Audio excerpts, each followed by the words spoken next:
How to add video inside a text in Premiere Pro. Hello everyone, welcome back to our channel and today we are back again with a new video. So without any delay, let's get into it.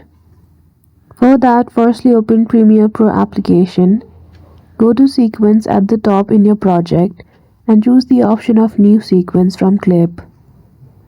After that, go to Window at the top tab and choose Essential Graphic. In Essential Graphic, you will see the option of text. Click on it and enter the text in which you want to insert the video. After that, simply place it on your project screen. And on your right hand side, you will see a lot of options using which you will be able to edit your text. Change the size, color, font, and style of the text. You can also choose the alignment. After that, manage the layer of the video and the text.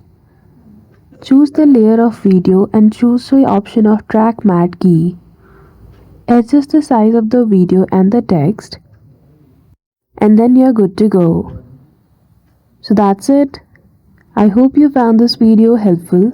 If you did, don't forget to give it a thumbs up and subscribe to our channel for such tutorial.